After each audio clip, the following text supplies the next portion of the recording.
Hello বন্ধুরা, আশা করি তোমরা সবাই খুব ভালো আছো। আমি আজ বানিয়ে ফেলবো বাড়িতে থাকা অল্প পরিমাণ সবজি দিয়ে ভেজিটেবল মিক্স কারি। এর জন্যে আমি সবজিগুলোকে কেটে নেব। এই সবজি কাটাটা তোমাদেরকে আর দেখাচ্ছি না। এদিকে আমি মশলা তৈরি করে নেব।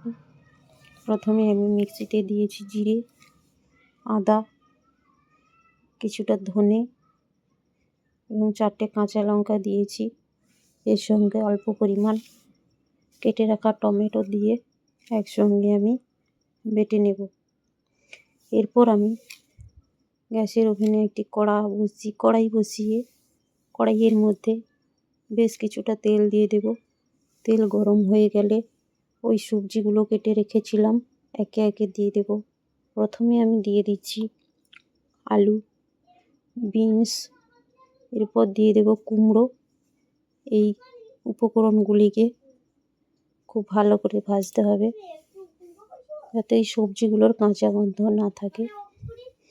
এরপর আমি কিছুটা হলুদ গুঁড়ো এবং লবণ দিয়ে দেব, দিয়ে আবারও নাড়তে থাকবো। সবজিগুলো ভাজা হয়ে গেলে আমি একটি পাত্রের মধ্যে তুলে রাখবো।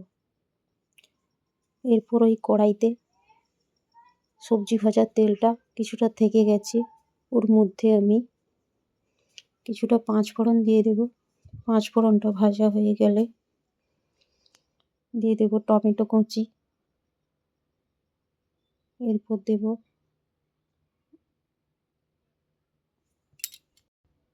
এরপর দিয়ে দেব ওই বেটে রাখা মশলা, দিয়ে ভালো করে কষিয়ে নেব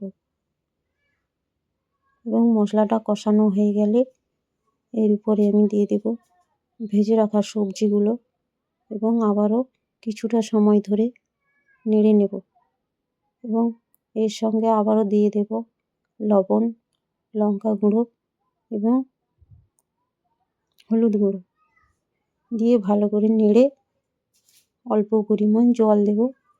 খুব কম সময়ের মধ্যে আমাদের এই রেসিপিটা তৈরি হয়ে যাবে।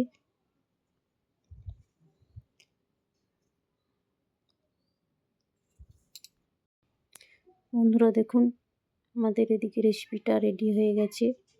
তো আপনারা বাড়িতে এইভাবে এই রেসিপিটা একবার ট্রাই করে দেখবেন। তো আমার চ্যানেলে এই রেসিপি দেখার জন্য আপনাদেরকে অসংখ্য ধন্যবাদ। আবারও দেখা হচ্ছে নতুন কিছু রেসিপি নিয়ে।